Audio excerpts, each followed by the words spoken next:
Baik, kita berjumpa kembali di dalam kuliah Geologi Dasar, di mana kita kali ini adalah membahas tentang modul pertama, yaitu ruang lingkup geologi. Nanti pada pertemuan ini kita membahas ada 4 hal yang akan kita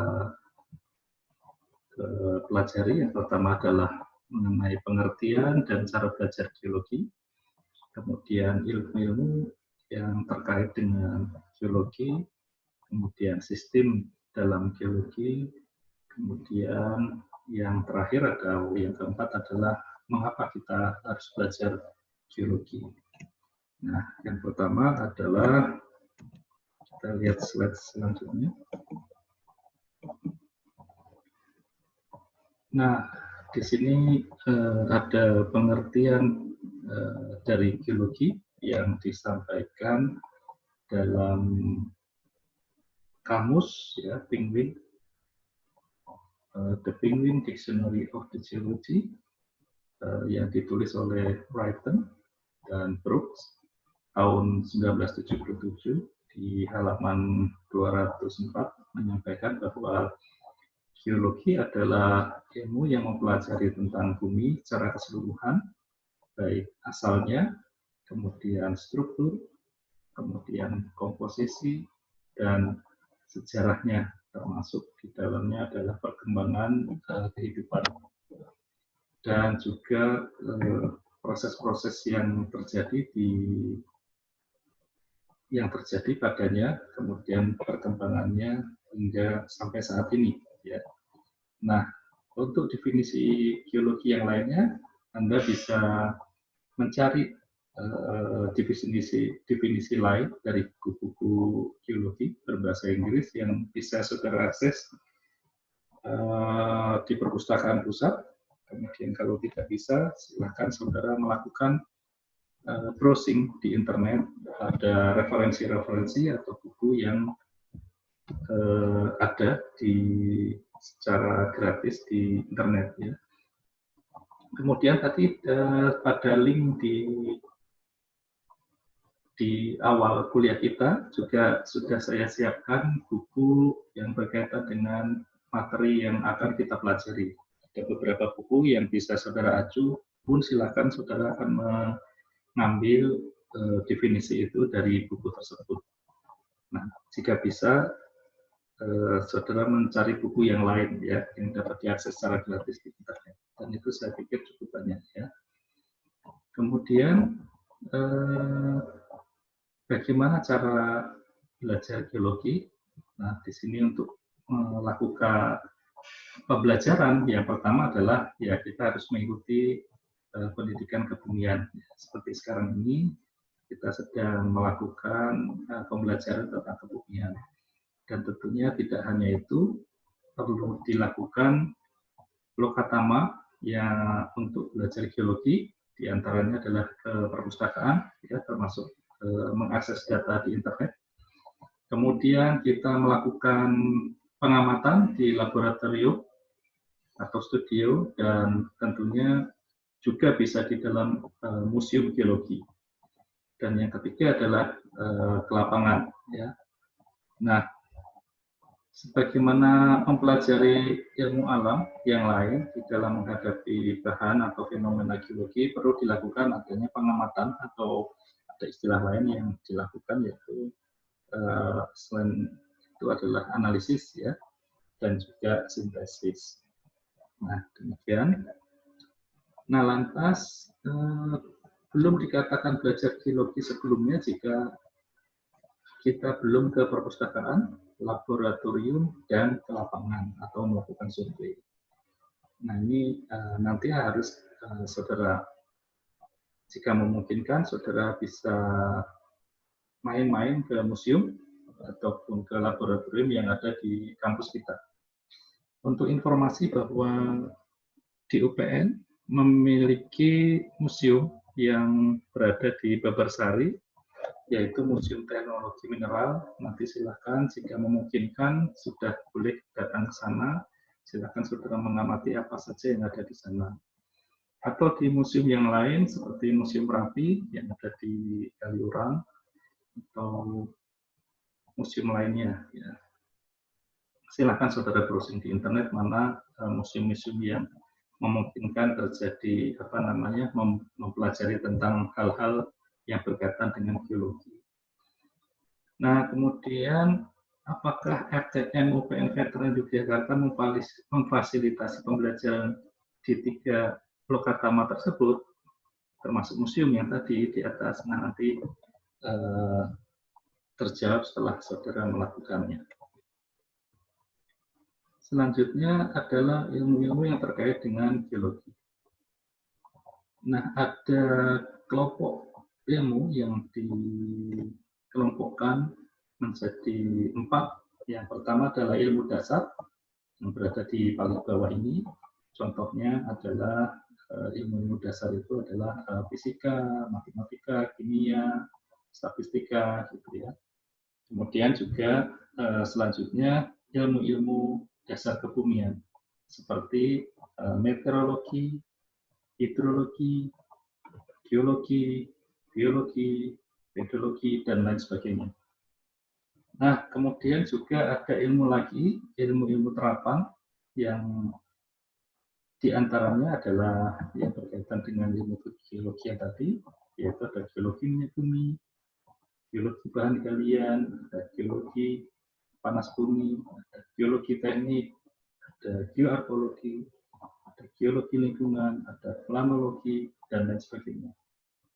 Dan ini adalah terapan ya. Kemudian untuk teknologi atau yang sering disebut dengan keteknikan itu diantaranya adalah teknik pertambangan, teknik perminyakan, teknik sipil, yang ada teknik panas bumi, pertanian, industri, dan lain sebagainya. Beranjak ke slide selanjutnya, kita juga melihat adanya ilmu-ilmu baru atau ilmu antara, diantaranya adalah gabungan atau antara ilmu geologi dengan ilmu-ilmu yang lainnya, seperti di sini fisika, ilmu fisika yang berkaitan dengan ilmu antara yaitu adalah ilmu geofisika. Ya. Kemudian dengan kimia adalah geokimia. Kemudian ada geostatistik, kemudian ada geohidrologi, kemudian ada paleontologi. Ini antara biologi dan kehidupan masa lalu berkaitan dengan ilmu geologi. Kemudian yang berkaitan dengan pariwisata ada geowisata, kemudian geoarkeologi, dan lain sebagainya. Masih banyak lagi bisa saudara pelajari. Nah, lantas mengapa? Pertanyaan adalah mengapa munculnya ilmu-ilmu antara tersebut? Silakan saudara jawab di link yang sudah kita siapkan. Nah, kemudian ada cabang-cabang ilmu geologi sendiri. Ilmu geologi itu diantaranya cabang-cabang ilmunya adalah paleontologi, yaitu ilmu yang mempelajari tentang kehidupan masa lalu yang terekam di dalam fosil, ya. Kemudian ada mineralogi, ilmu yang mempelajari tentang mineral, ada geologi struktur, geomorfologi, tektonika, petrologi atau mempelajari tentang batuan, stratigrafi, ilmu yang mempelajari urutan satu pengendapan. Kemudian juga ada vulkanologi atau kegunung apian, dan masih banyak lagi seperti sejarah geologi, speleologi, ya, limnologi, dan sedimentasi, dan masih banyak lagi. Nah, pertanyaannya adalah mengapa banyak cabang-cabang ilmu geologi? Nanti silahkan dijawab di link yang sudah kita siapkan tadi. Kemudian sistem di dalam geologi. Nah, awalnya suatu ilmu itu mempelajari tentang geosfer, di mana bahwa bola dunia itu dianggap sebagai satu material yang homogen, ya. Tetapi menurut perkembangannya Geosfer ini bisa dibagi-bagi menjadi atmosfer, ya, kemudian hidrosfer dan biosfer. Nah, jadi ada atmosfer, ada hidrosfer dan biosfer. Nah, kemudian saya lanjutkan. Nah, setelah tadi berkembang, mengikuti perkembangan dinamika, maka ternyata ada interaksi antara atmosfer, hidrosfer, kemudian litosfer atau lapisan kerak, ya, kemudian juga biosfer. Nah, lantas mengapa kita harus belajar geologi? Ternyata segala sesuatu itu berkaitan dengan geologi, ya. Contohnya di sini geologi resources, ya, kemudian ada lingkungan, kemudian ada bencana geologi, ini yang merupakan geologi lingkungan juga, kemudian ada kerekayasaan atau keteknikan, kemudian adanya perubahan bentuk dan proses yang terjadi di permukaan, kemudian juga adanya sejarah geologi. Nah, bentuk-bentuk dari geologi ini yang menyebabkan terjadi mengalami mempengaruhi dari suatu peradaban, ya.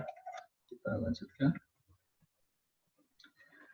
Nah, saudara masih ingat mungkin di saat SMP atau di SMA tentang terjadinya perkembangan awal mula terjadinya civilization atau peradaban manusia di Efrat, ya. Nah, ternyata di sana merupakan suatu peradaban yang sudah banyak memanfaatkan teknologi. Di saudara mungkin pernah mendengar ada budaya Babylon, kemudian ada Uruk, ada Larsa, dan sebagainya, ya. Itu civilization atau peradaban manusia ternyata sudah berkembang pada saat itu, ya. Kemudian juga adanya ternyata sumber daya geologi itu juga terbatas, ya, sehingga kebutuhannya itu banyak, tetapi ketersediaannya terbatas. Di sini dicontohkan bahwa kebutuhan atas tanah, kemudian air, dan energi. Ini kebutuhan manusia itu semakin meningkat. Kemudian di sisi lain terjadinya konflik, ya, konflik sumber daya. Nah, contohnya adalah konflik untuk kepentingan kebutuhan air, kemudian kebutuhan mineral dan minyak bumi, ya. Nah, ini yang tadi kita jelaskan bahwa ternyata di Mesopotamia itu merupakan satu peradaban yang terjadi di di Sungai Tigris di Irak, bahwa permukiman dan peradaban itu sudah terjadi sejak saat itu, ya, sehingga pada saat itu manusia sudah mulai membentuk satu peradaban yang tata kota yang cukup rumit, dan di sana ternyata perkembangan budaya itu yang menyebabkan terjadinya suatu interaksi antara alam dan manusia. Nah, kemudian di sini ada berita-berita yang lain bahwa terjadi penurunan. Di sini ada ilustrasi peta. Di sini ada dua peta yang menggambarkan tentang kejadian tahun 1973 hingga tahun 2000. Yang di bagian bawah ini bahwa yang hijau ini menunjukkan adanya rawa, ya. Kemudian hampir 90% selama hampir 20 tahun, hampir 30 tahun, ya, itu mengalami penyusutan yang signifikan. Jadi hanya penyusutannya sebesar 90% dalam periode tersebut. Nah, kemudian juga ini isu lingkungan yang lain adalah adanya penyusutan di Kazakhstan yang merupakan rawa yang bukan rawa tapi danau yang terbesar, yang mana danau ini mengalami penyusutan dari tahun 1957 sampai tahun 2000 yang menyusut luasan daratannya, lautan airnya, ya, sehingga daratannya menjadi luas dan menjadi kering, ya. Saudara bayangkan di sini ada gambar kapal yang berada di tengah, yang harusnya kapal itu ada di air, tetapi di sini berada di tengah daratan, ya. Ini karena besarnya perubahan iklim yang terjadi saat ini. Nah, kemudian ini ada beberapa isu yang terjadi, yaitu adanya 1,7 miliar, ya, konsumen pada kelas konsumen di lingkungan yang menginginkan adanya standar kehidupan, ya. Kemudian tadi adanya emisi gas rumah kaca. Jadi seiring dengan perkembangan pemanasan global tadi kita lihat, ya, kemudian adanya perubahan iklim yang semakin cepat, ya, sehingga glacier di kutub utara dan selatan itu mengalami pelelehan atau, ya, berkurang, ya. Kemudian diiringi dengan adanya gerakan massa tanah, ya, dan batuan. Saya lanjutkan. Kemudian adanya berita-berita geologi yang lainnya adalah adanya bencana atau geologi dasar, ya. Nah, di sini disampaikan bahwa terjadi gempa dengan magnitud 6,5 skala Richter, ya. Ya, kemudian ini di San Luis di California, kemudian juga tentunya gempa bumi itu menyebabkan terjadinya landslide, ya, atau mudslide atau longsor, ya. Di sini saudara perhatikan ada pergerakan tanah yang bergeser, ya, sehingga ini yang disebut sebagai San Andreas Fault atau sesar San Andreas, atau bahasa Indonesianya mungkin patahan San Andreas.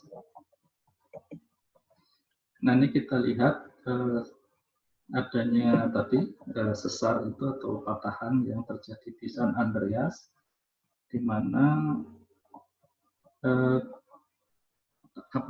sesar ini terjadi tahun 2003 dan diperkirakan tahun 2032 juga akan terus bergerak, ya, sehingga perlu adanya mitigasi atau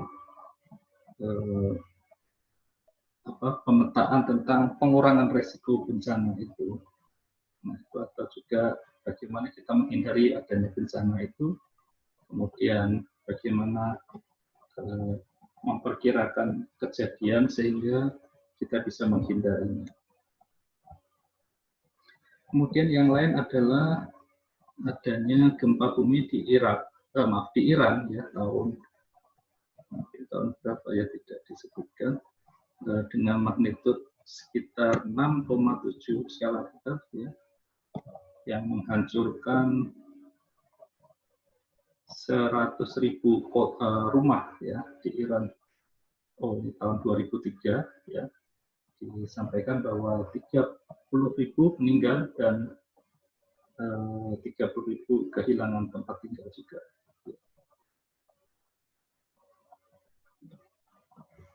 Baik, saya lanjutkan.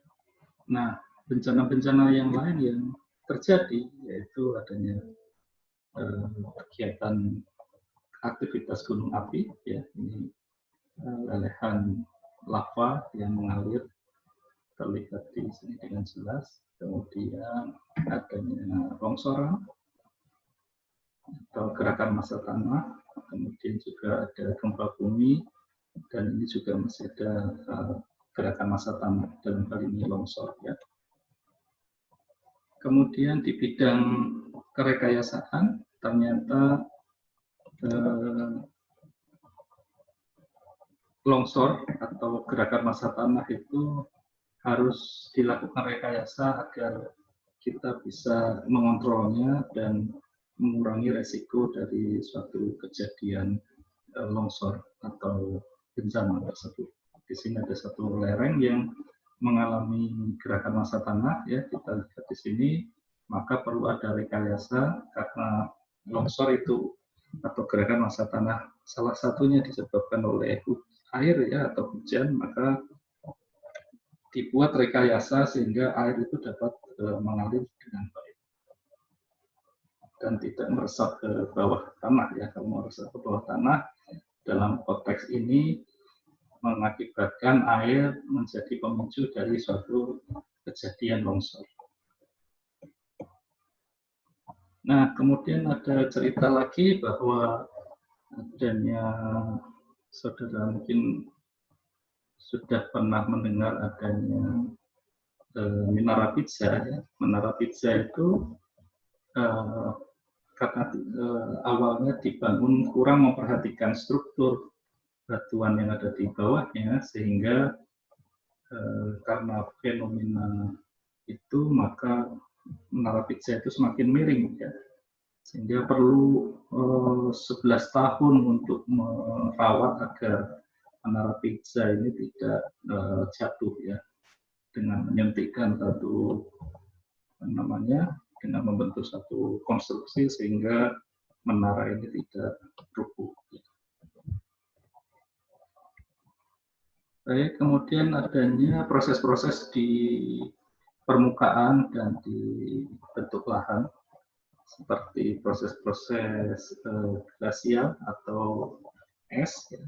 Kemudian adanya gerakan massa tanah, kemudian juga ada erosi yang disebabkan oleh sungai, kemudian erosi yang disebabkan oleh garis pantai, kemudian adanya desert atau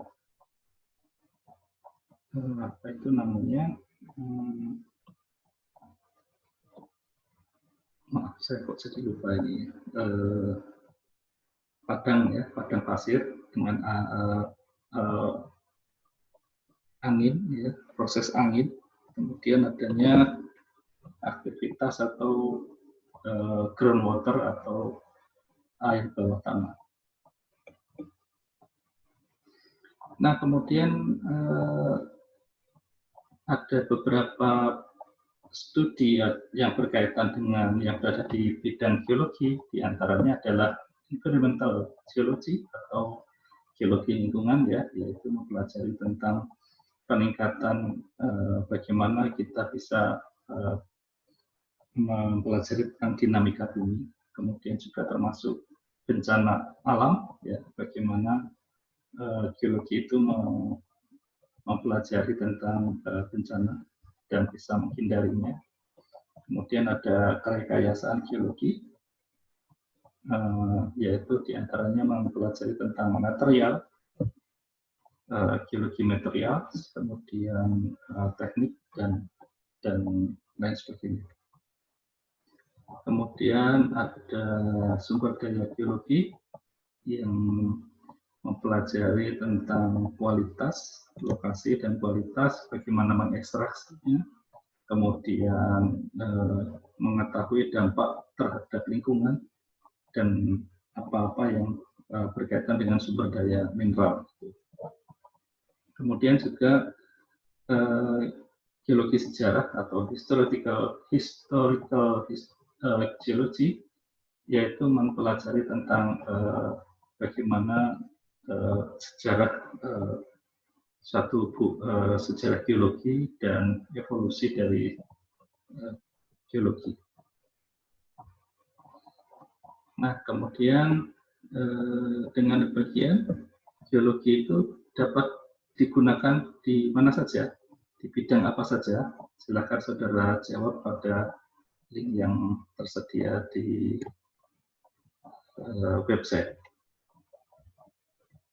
Ya, baik. Itu saja mungkin kuliah sesi modul 1 ini. Terima kasih.